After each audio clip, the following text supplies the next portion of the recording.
nesse período em que estamos comemorando os 4 anos de plantação desta igreja.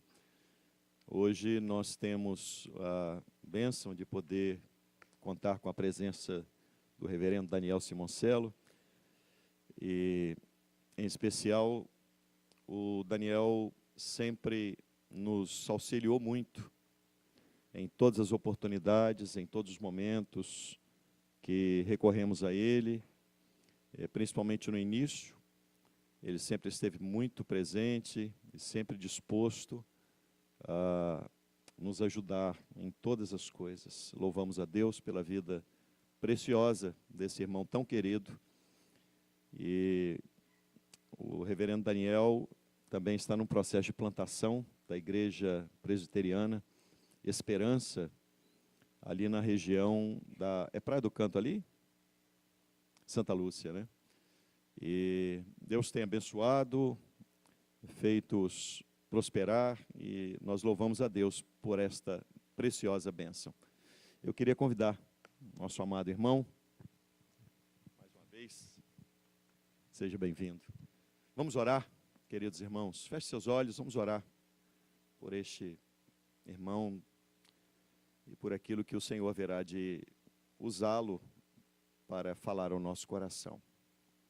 Deus Santo, nós te louvamos pela vida do teu servo, pela boa disposição que o teu Espírito tem encontrado em seu coração para atender às demandas do reino.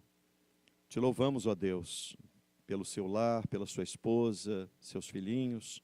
Aleluia ao teu nome por tudo. E oramos de uma forma muito especial e específica para que tu dê graça ao teu servo na ministração da tua palavra, que o teu Espírito ilumine a sua mente e o seu coração aquecido, transmita-nos a tua palavra, de tal maneira que o nosso coração seja incendiado pelo teu bom e maravilhoso Espírito. Faz isso, Senhor, porque precisamos de ti. Sem a tua graça nada acontece, e somente pelo teu poder o teu reino pode avançar. Por isso oramos, usa o teu servo para falar ao nosso coração, ser servido de nos abençoar. Oramos em nome de Jesus. Amém. Graças e paz, queridos. Muito bom estar com os irmãos nesse momento especial, essa celebração, aniversário, é um mês aí de aniversário da Igreja Reformada. É uma igreja que tem sido bênção na cidade de Vila Velha, né, e é sempre importante nós termos boas igrejas sendo plantadas, expandindo, né, e é um privilégio poder estar aqui com os irmãos, poder celebrar, né, se alegrar nesse dia, nessa manhã. Querido, quero te convidar a abrir sua Bíblia comigo, no Evangelho de Marcos, capítulo de número 6, nós leremos dos versos 30 até o verso 44, tá? Marcos, capítulo 6, nós leremos dos versos 30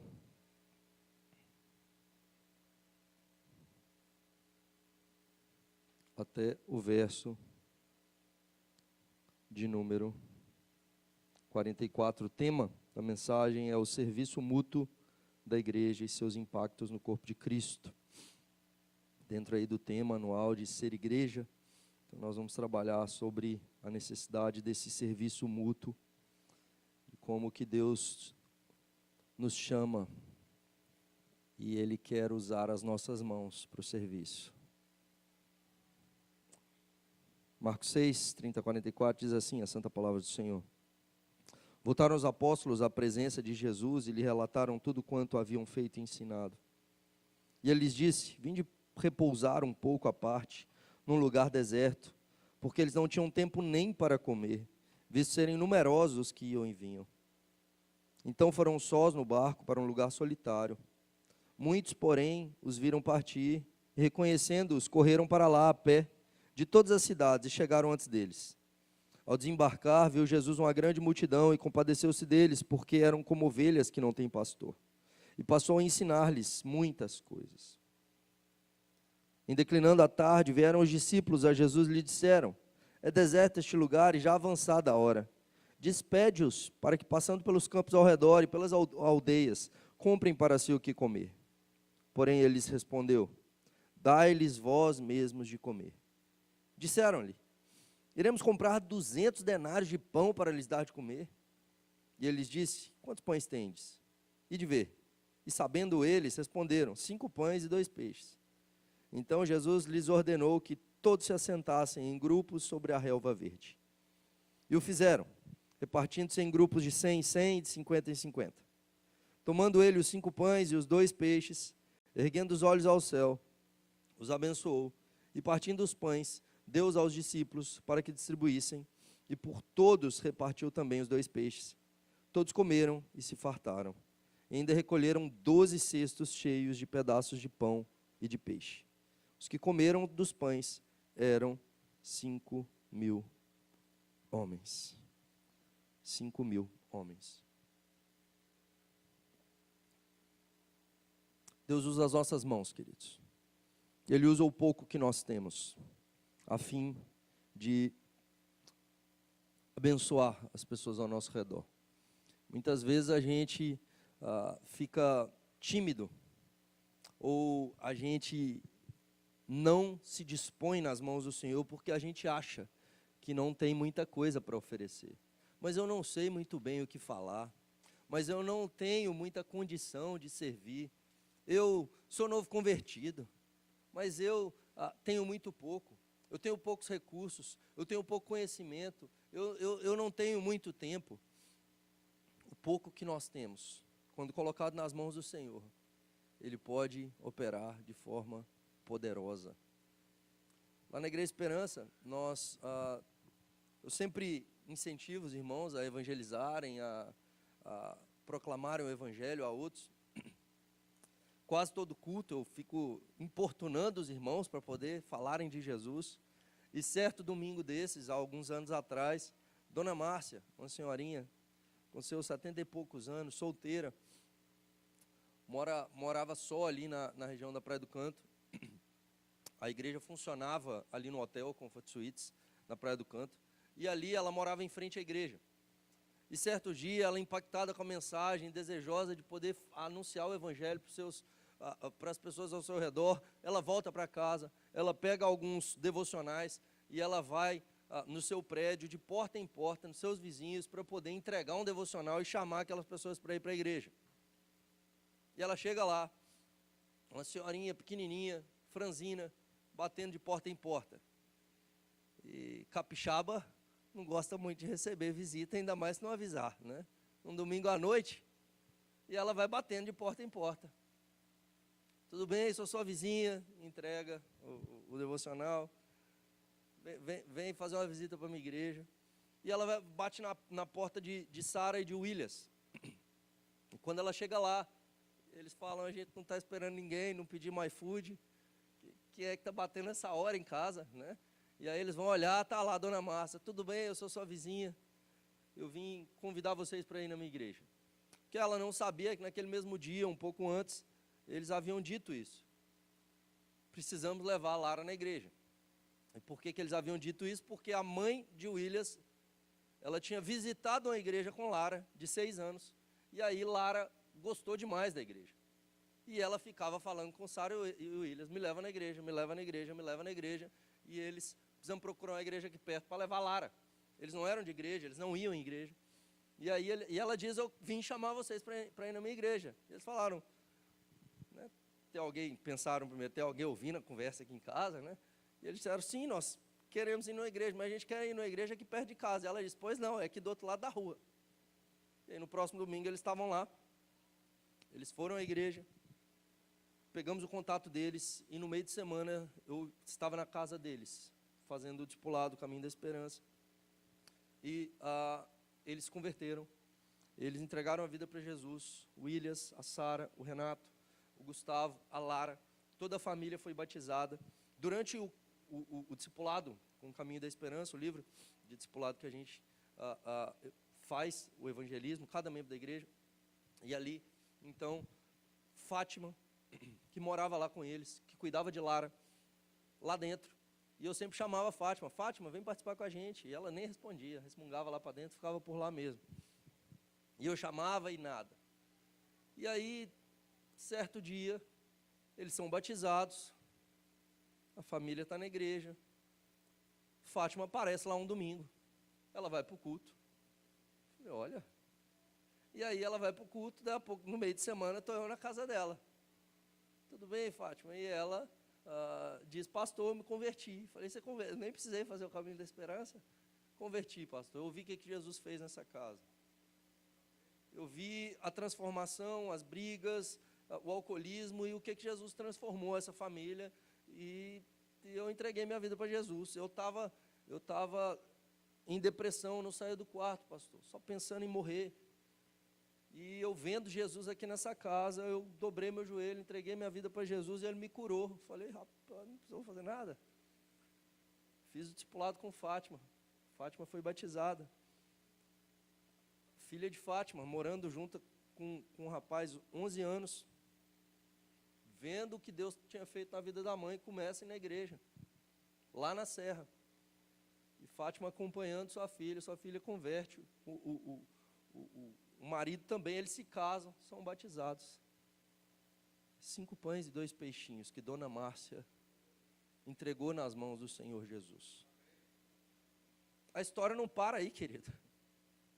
Isso avança. Isso vai adiante. 5 pães e 2 peixinhos. Você fala, não, mas isso aqui é muito pouco. É muito pouco. A transformação de vidas, salvação de almas, de famílias, transformação eterna de vidas. É isso que Deus quer fazer por meio de mim e de você, querido. E é sobre isso que esse texto nos ensina.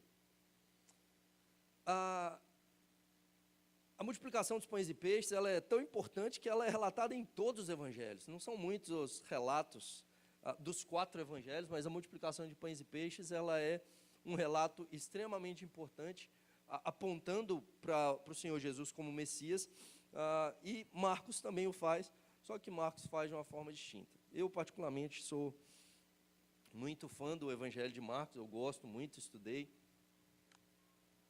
esse Evangelho com mais profundidade do que os outros, e muita gente acha que Marcos é um evangelho mais simples do que os demais, né? Mas eu quero te mostrar que não. Tem um negócio que chama quiasmo. O que é quiasmo, pastor? Né? Quiasmo é um negócio que é uma estrutura de paralelismo, de paralelos, de repetição que os judeus fazem para tornar um ensino mais memorável, mais fácil de guardar, tá? E para mostrar ênfase. Então, por exemplo, a gente aprende a escrever como? A gente não aprende a escrever em uma estrutura circular, né, de paralelos. A gente aprende a escrever de forma linear, certo? Então, a gente pensa de forma, por exemplo, a gente não pensa de forma temática, a gente pensa de forma cronológica. Então, a gente quer organizar as coisas de forma cronológica, a gente quer fazer uma sequência linear, a gente aprende que repetição não é legal. Então, você vai ter outra palavra, aí você muda a palavra, você tem que procurar um sinônimo, porque ficar repetindo é um negócio que deixa cansativo, mas o judeu não. Na nossa tradução, vira e mexe, você vai ter palavras sinônimas, similares, mas que não são a mesma. No hebraico e no grego são a mesma. Tá? Repete para mostrar ênfase. E atrapalha muito na exegese, às vezes, porque fica lá botando sinônimo, e aí você não consegue perceber que o autor está falando assim, não, essa palavra aqui é importante. E a repetição é importante. E aí esses paralelos, mostrando essa repetição e denotando ênfase. Tá? Como é que a gente enfatiza hoje? Você sublinha, você bota em caixa alta, você bota em negrito. Né? O judeu não. Então ele vai mostrar a coisa mais importante no centro do quiasmo. Tá? Então o que é um quiasmo? Então, só para te mostrar aqui no texto, veja, do verso 30 ao 34, Jesus chega na praia, tá? Então, ele chega na praia, vem uma multidão e ele se compadece dela. O verso 45 é o paralelo dele. Agora, Jesus, então, ele está com o barco partindo. Então, primeiro o barco chega, agora o barco está partindo. a multidão chega, a multidão é dispersa. Tá? Então, os paralelos. Segundo lugar, verso 35 e 36, a necessidade de comida expressa pelos discípulos. O paralelo disso, verso 43 e 44, as sobras são recolhidas, 12 cestos. Então, não tem comida, precisa de comida, está sobrando comida. Tá? Multidão chega, multidão sai, não tem comida, está sobrando comida. Verso 37, os discípulos pedem para dar de comer. O verso 41 e 42, Jesus dá aos discípulos para distribuir a multidão. E a multidão come e é satisfeita. Verso 38, 5 pães e 2 peixes são localizados. Verso 41, 5 pães e 2 peixes são abençoados e partidos. O que está no centro do quiasmo? Verso 39 e 40. Eles se assentam em grupos sobre a relva verde. Esse é o centro do texto. Essa é a coisa mais importante da perícope. A multidão assentada em grama verde. E por que isso? Por que Marcos está dizendo que o mais importante nesse texto não é Jesus multiplicando os pães, mas aquela multidão assentada em grama verde? A gente vai ver isso. Tá? O texto começa, verso de número 30, com os apóstolos voltando. É a primeira vez que eles são chamados de apóstolos aqui. É raro você ver os apóstolos sendo chamados de apóstolos nos evangelhos. Mas por que eles são chamados de apóstolos aqui? Porque eles foram enviados. O verbo apostelo significa enviar, né? E aqui então eles são enviados para uma viagem missionária e eles retornam e relatam para Jesus. Eles trazem o relatório de tudo aquilo que eles haviam feito e ensinado. Então, a primeira coisa que a gente vai aprender nesse texto é como a ênfase do Senhor Jesus no discipulado. O discipulado como centro do seu ministério. Ele sempre está discipulando, treinando, enviando, e eles voltam e prestam relatório. Muitas vezes a gente acha que discipulado é só ensinar. A gente acha que é sentar e ensinar a Bíblia só. Não. Discipulado envolve dar tarefas, envolve enviar, envolve acompanhar, envolve treinar, envolve fazer junto, envolve enviar a pessoa para que ela faça só e depois acompanhar com relatório. E diante desse relatório você poder continuar encorajando ou corrigindo aquilo que precisa ser aquilo que é necessário. Então Jesus, o tempo todo ele está enfatizando isso nos 12. O ministério de Jesus não está focado em números. O ministério de Jesus, em momento algum você vê ele com seu coração direcionado para a multidão, no sentido de gastar mais tempo. Ele não está preocupado com isso. Ele se comove com a multidão, ele ensina a multidão, ele se direciona à multidão, a fim de que dessa multidão pessoas se tornem discípulos. E dentre os discípulos, ele o tempo todo está treinando-os, discipulando-os, para que eles se tornem discípulos maduros. E dentre os maduros, ele está treinando, discipulando, para que eles se tornem apóstolos, para que eles se tornem líderes. Sempre discipulando. Veja, o processo discipulado para mim e para você não acaba, não termina. Não é classe de novos membros só. Não é a classe de casais que estão para se casar, de noivos. O discipulado é para quando eu vou ter filho adolescente, eu preciso me preparar para poder lidar. Quando meu filho sai de casa, eu tenho que me preparar para isso. Como que eu vou lidar agora para eu poder discipular e cuidar dos meus netos? Isso só pensando em casal. Quando se trata de vida cristã, querido, a gente não vai parar nunca, até chegarmos à estatura do varão perfeito. E não se trata só de serviço e trabalho, se trata de caráter, de ser parecido com Jesus. A gente se acostuma, a gente acha que formou no processo discipulado, e deixa, e para de crescer em maturidade, de crescer em caráter, de crescer em humildade, de crescer em amor. E tudo se trata de amor, quando a gente fala do Evangelho. E é isso que a gente logo vê, porque os discípulos voltam cansados. Jesus vê isso e fala: vamos repousar, gente, vamos descansar um pouquinho, vamos para o lugar deserto. E por que eles vão para o lugar deserto? Porque eles precisam descansar. Eles serviram muito, eles precisam do descanso, é necessário o descanso. E aí, quando ele os leva para esse lugar de descanso. Eles chegam lá, olha o texto. Verso 32. Então foram sós no barco para um lugar solitário. Muitos, porém, os viram partir e, reconhecendo-os, correram para lá a pé de todas as cidades e chegaram antes deles. Eles entram no barco sós. Qual que é a expectativa do coração dos apóstolos? Vamos descansar. Vamos ter um tempo a sós com Jesus. Vamos ficar de boa. Vamos ficar sem servir um pouquinho. Porque diz o texto bíblico que eles não tinham tempo nem para comer. E aí eles chegam lá do outro lado. Só que na hora que eles estão chegando para desembarcar na praia, o que eles veem do outro lado? Uma multidão.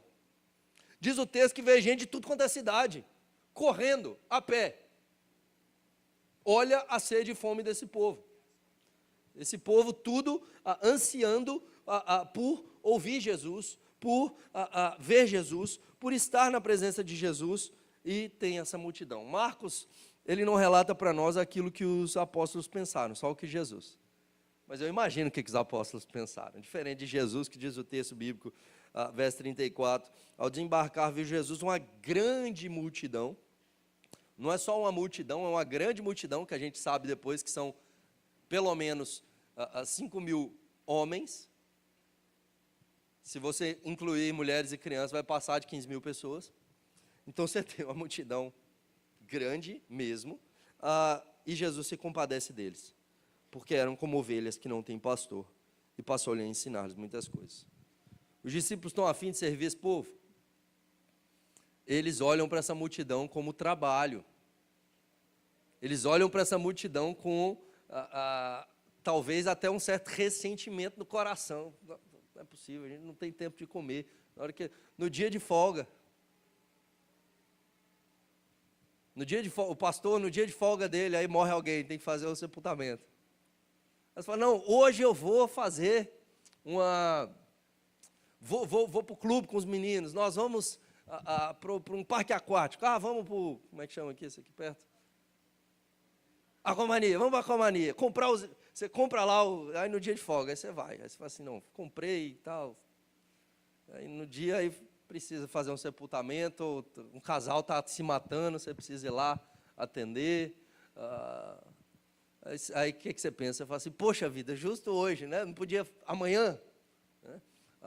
Os discípulos estão desse jeito. Fala assim, não, pelo menos um dia, gente. Mas não, a multidão está lá.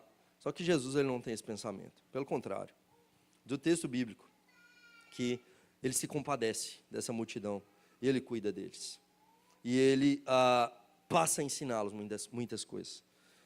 O amor do pastor pelo rebanho é diretamente proporcional ao quanto ele ensina.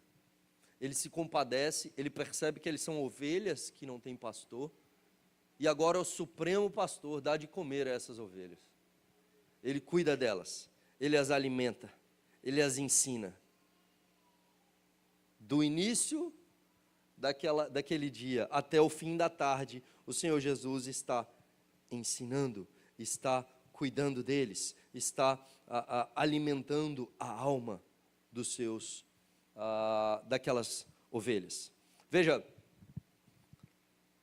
nós precisamos entender, queridos, que as pessoas ao nosso redor estão famintas e sedentas.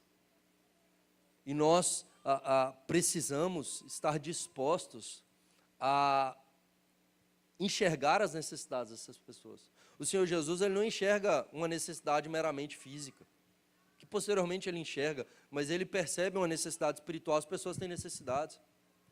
Do seu lado, as pessoas têm necessidades. Sabe por que muitas vezes nós não crescemos como igreja? Porque a gente acha que ser igreja é vir aqui para adorar a Deus só. O Senhor Deus se deleita em receber a nossa adoração, mas sabe no que o Senhor Deus se deleita? Que os seus filhos se relacionem, que os seus filhos amem um ao outro. O mandamento que o Senhor Jesus deixou para mim e para você é de nós nos amarmos uns aos outros como Cristo nos amou. O Senhor Jesus olha para a multidão e Ele as ama. E às vezes a gente está numa busca no cristianismo por intimidade com Deus, por receber bênçãos da parte do Senhor, mas a gente não está nem aí para a pessoa que está do meu lado. E às vezes esse irmão ele está passando dificuldades. Às vezes esse irmão ele está passando algum aperto. Ontem, tem alguns dias, eu fiz uma compra na internet para o meu sogro, e aí ele me passou o dinheiro. Aí eu peguei esse dinheiro, era um valor razoável, e aí eu estou com dinheiro na carteira, e aí eu falei, vou depositar esse dinheiro. Aí eu passei na frente do banco, parei para depositar o dinheiro, e aí eu fui incomodado. O presbiteriano fala, sentindo o coração. O Espírito Santo falou comigo, não é para depositar. Eu falei, tá bom. E aí não depositei, falei, parei o carro, voltei, fui embora. Falei, tá bom, já entendi que esse dinheiro não é meu. Vai ser de alguém. Só preciso descobrir quem. E aí anteontem, sexta-feira, eu estou saindo do gabinete. Atendi até, eram 8h30, 8h40 da noite. E aí no que eu estou descendo, cansado, doido para ir para casa, tinha atendido o dia inteiro, e aí saio do elevador e passo, e estou indo para o estacionamento, agora, novamente, Deus me incomoda, volta lá, para orar pelo porteiro.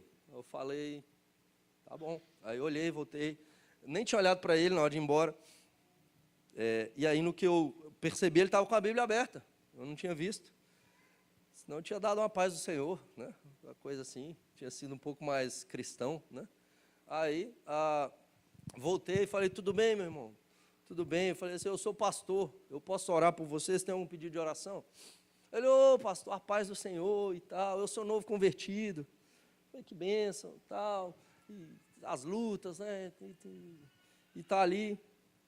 E aí ele começou a compartilhar um pouco das lutas, e aí o principal, de fato, dessas lutas é a questão financeira. E ele trabalha de pedreiro durante o dia, de porteiro à noite, na correria e tal.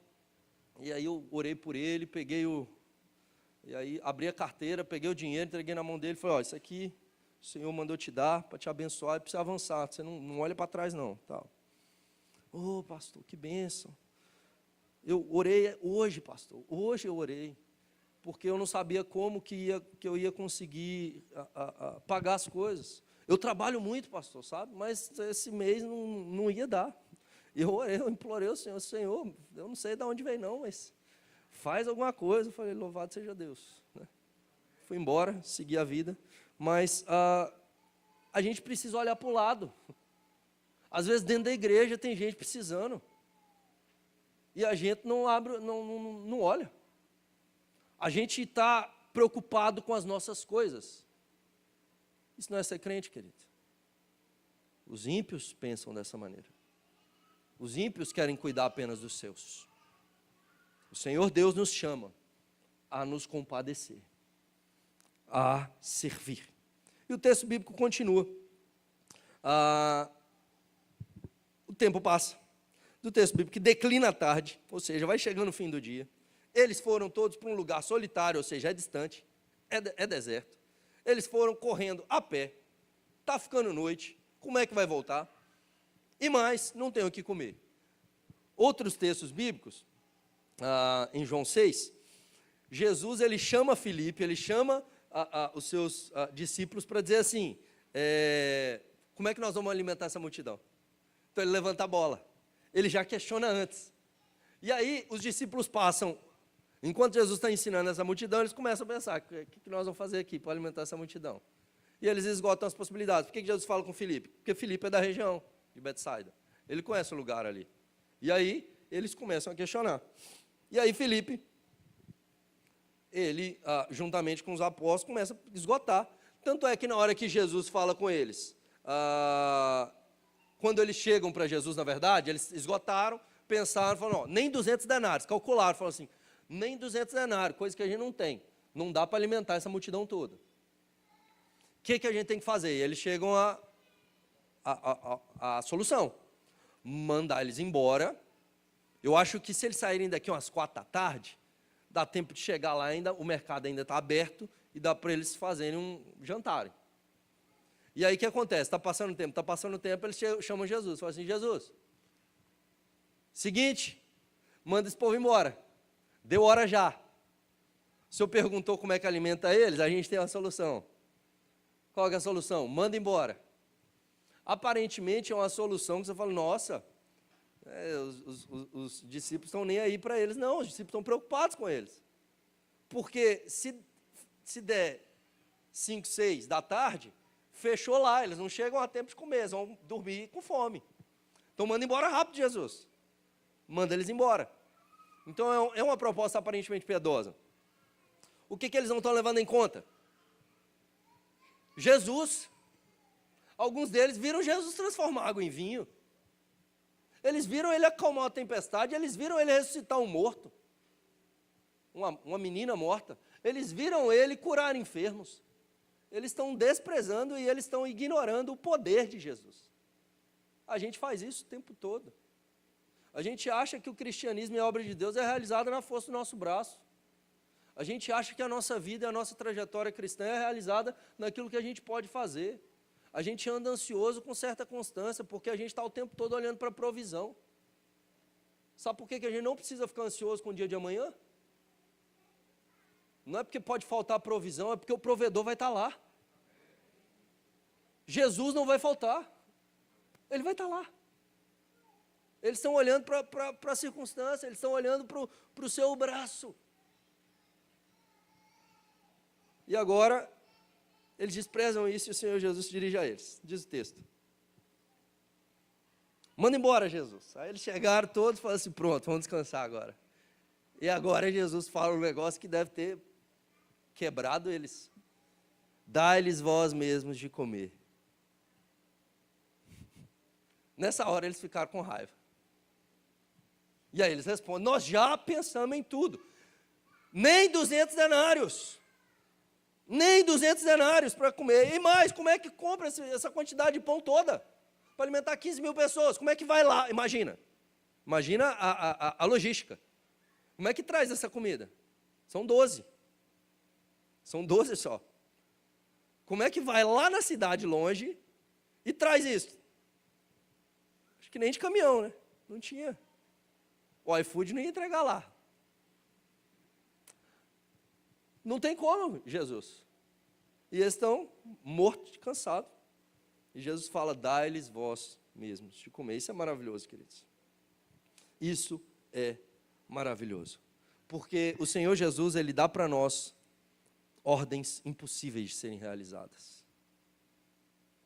Mas quando Ele faz isso, e nós nos movemos em fé, Ele faz o impossível.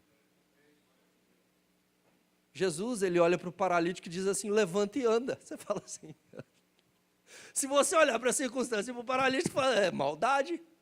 É maldade ou não é? Mandar um paralítico levantar. Se você virar para o paralítico na rua, né, tá ali na cadeira de roda, ou sentado no chão, não pode andar, você vira para ele e fala, levanta e anda, sai daqui. Você fala, Jesus, Ele faz isso. Levanta e anda. E o que acontece? É o poder de Deus operando. Agora Ele diz isso aos discípulos, dai-lhes vós mesmos de comer. Dai-lhes vós mesmos de comer. Ele dá uma ordem impossível. E quando Ele dá essa ordem, Ele quer mostrar para mim e para você que a obra é realizada no poder dEle e não no nosso. O nosso problema é querer colocar Deus numa caixinha, achar que a obra de Deus ela vai ser realizada dentro dos métodos que nós estabelecemos, dentro das coisas que nós aprendemos no seminário. A gente faz assim, assim, assim, como se Deus dependesse do nosso conhecimento, da nossa teologia, da nossa capacidade, daquilo que a gente pode. Isso é nada. Isso é nada. E tem que ser humilhado diante dEle para dizer, Senhor, faz. Faz, Senhor. E nós agimos no poder dEle. E Jesus agora, então, eles dizem, não podemos, Ele fala, quantos pães vocês têm? E de ver. Aí você vê que eles já estão preparados. Não, eles não precisaram ver, eles já sabiam. Eles já tinham esgotado as possibilidades, o que é um absurdo. Eles esgotaram as possibilidades sem Jesus. E a gente faz isso na nossa vida, a gente esgota as possibilidades sem Jesus. Aí a gente vai dobrar o joelho e orar. É assim mesmo. Nós precisamos entender que Ele é a fonte, Ele é o primeiro, Ele tem que estar no centro. Nós nos tornamos cristãos que querem assumir o controle de sua vida, por isso andamos ansiosos. Então, vamos falar sobre isso hoje à noite.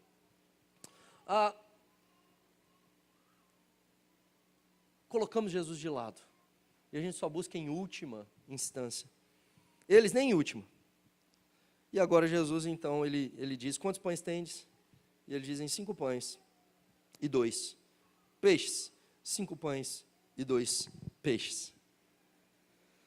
Sabendo isso, eles dizem 5 pães e 2 peixes. Então Jesus lhes ordenou que todos se assentassem em grupos sobre a relva verde. Fizeram repartindo-se em grupos de 100, 100, 50, 50. Jesus sabe que vai acontecer alguma coisa. E aqui é o centro do quiasmo. Aqui é o centro do texto. Por quê? Veja comigo lá, no verso de número 34. Ao desembarcar, viu Jesus uma grande multidão e compadeceu-se deles, porque eram como ovelhas que não têm pastor. Agora Marcos diz para nós que ele pega essas ovelhas que não têm pastor e as conduz para a grama verde, para dar um banquete para elas. Você se lembra de algum texto que Marcos ele está querendo apontar para nós? O Senhor é o meu pastor, nada me faltará. Ele me faz assentar na relva verde. Ele me leva para águas tranquilas. Ele refrigera a minha alma. O que Marcos está mostrando para mim e para você? O centro, que Jesus é o supremo pastor, que alimenta e cuida das ovelhas. Ele é o prometido que veio. Eles estão ali para ser alimentados pelo supremo pastor. E agora o supremo pastor os divide em grupos. E qual que é a questão aqui? Jesus dá um banquete, há paralelos também nesse texto, quando você olha no capítulo 6, Herodes dá um banquete. No banquete de Herodes, só os poderosos são convidados. No banquete de Herodes é servido. Mas no banquete dado por Jesus, todos são convidados. No banquete dado por Jesus, os pequenos são convidados. No banquete dado por Jesus, os garçons são os apóstolos, são os seus discípulos. O próprio Jesus é quem está ali servindo, partindo o pão para alimentar a multidão.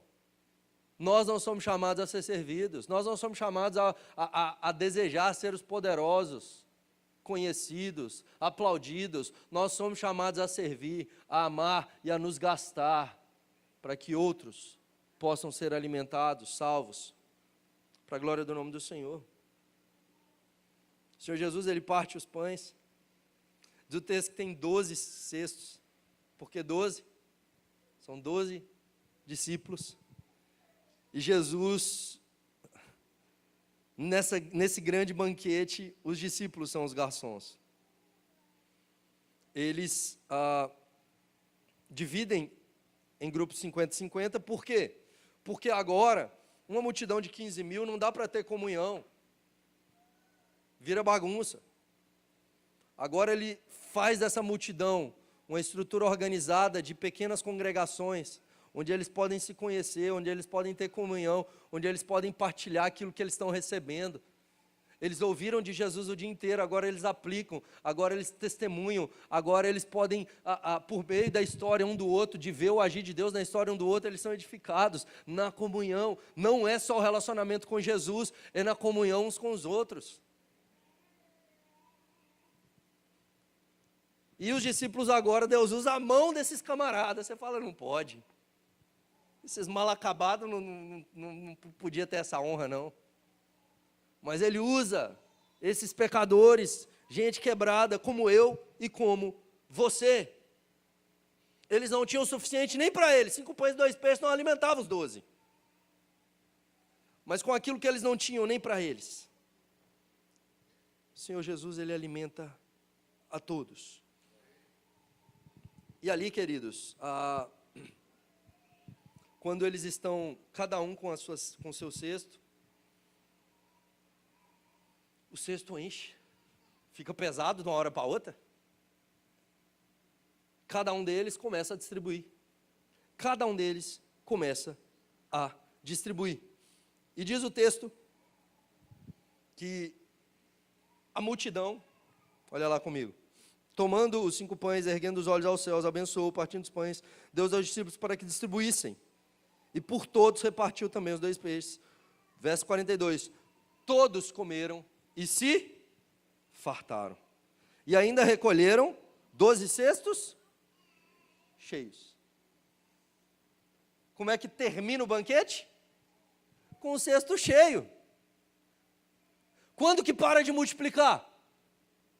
Quando parou de servir.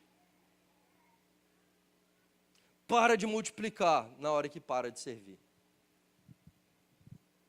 Quando eu, na minha vida, não estou disposto a semear, quando na minha vida eu não estou disposto a servir, você acha que eu recebo?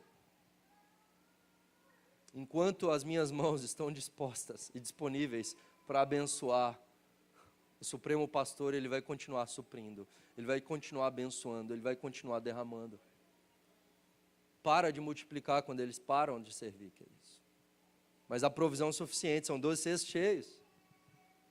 A provisão suficiente. Deus sempre vai nos dar além. Às vezes a gente tem Deus como se Ele fosse o dono de um orfanato, sabe? A nossa relação com Deus é como se Ele fosse dar só o que a gente necessita. Não, diz o texto bíblico que sobra. Eles se fartam, eles comem até não aguentar. Eles não querem mais, mas tem lá. Se quisessem, tinha lá. Deus, Ele tem além, querido. Sabe por que a gente não recebe? Sabe por que Deus não nos dá? Porque a gente pede mal. Porque nós não cremos e não buscamos o Senhor, porque a gente quer fazer no nosso braço, porque nós somos egoístas, porque nós não somos movidos por fé. E a gente vive em escassez. De migalhas. De gotas. Nós não ansiamos e almejamos um avivamento. Nós não almejamos um avivamento. Nós não almejamos mais de Deus. Nós só queremos um pouquinho, tá bom aqui. Deus tem muito mais para dar, queridos. O anseio do coração de Deus é derramar da presença dEle, é derramar das bênçãos dEle, é poder suprir muito além. O quanto nós buscarmos, nós vamos receber. Pedir, dar-se-vos-á, buscar, encontrareis, bater, abrir-se-vos-á. Eles recolhem. E aqui nós temos a ideia dessa limpeza após o banquete, como que Deus, o Senhor Jesus nos mostra sobre a mordomia. Eles, não é porque Deus multiplicou e a gente não teve qualquer participação aqui que eu posso esbanjar das coisas de Deus. Eu devo cuidar das coisas do Senhor com responsabilidade. Eles guardam os cestos. Eles recolhem os cestos. Veja, nós precisamos administrar aquilo que Deus coloca nas nossas mãos. Nós precisamos administrar os recursos que Deus coloca nas nossas mãos. Nós precisamos administrar não apenas os recursos, mas o tempo, os dons, tudo aquilo que Deus nos tem dado.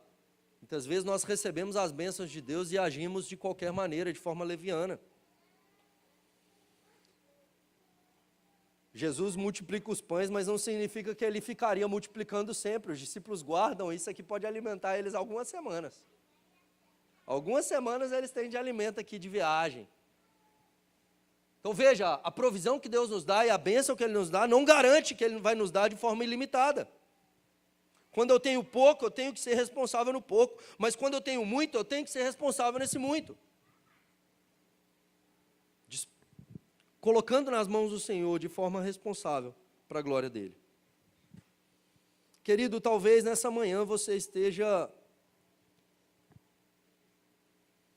olhando para a provisão, olhando para os recursos e não para o Senhor. Talvez seu coração esteja apertado, sabe?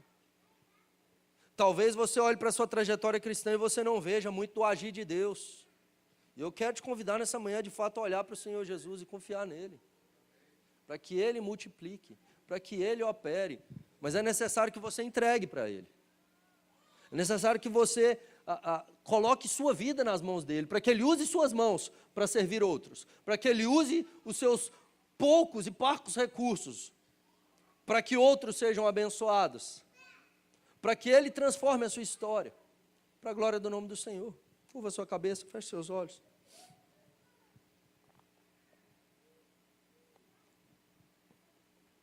Obrigado, Senhor, por essa manhã e pelo privilégio de estar aqui na Igreja Reformada em Vila Velha. Abençoe esses irmãos. O Senhor conhece, ó Deus, a história, a necessidade deles. O Senhor sabe, ó Pai, do sofrimento, das angústias, das dificuldades, das batalhas. E nessa manhã, ó Pai, ao olhar para a história de cada um deles, o Senhor se compadece. O Senhor tem um profundo amor. E que eles sintam esse amor nesse momento, em nome de Jesus. Derrama do teu amor, ó Deus. Que eles percebam não apenas a grandeza do teu amor, ó Pai, mas o quão poderoso tu és. O Deus providente, o Deus que provê, o Deus que multiplica. Que os olhos deles não estejam na provisão, mas no Senhor. O Deus que não falta. O Senhor é o nosso pastor e nada nos falta, porque o Senhor nos basta. Louvado seja o nome do Senhor. Visita os teus filhos, ó Deus, trazendo a paz que excede todo entendimento. E Senhor, levanta nessa manhã homens e mulheres dispostos a servirem ao Senhor, sendo tuas mãos, teus pés e tua boca nessa terra para a glória do nome do Senhor. Desperta-os, ó Deus, a colocar o pouco que eles têm nas mãos do Senhor, para que o Senhor opere poderosamente, uma vez que o Senhor não depende de nada para fazer a obra do Senhor. E quando o Senhor nos dá ordens impossíveis, o Senhor faz o impossível acontecer. Louvado seja o nome do Senhor. Te bendizemos, ó Deus, em nome de Jesus. Amém.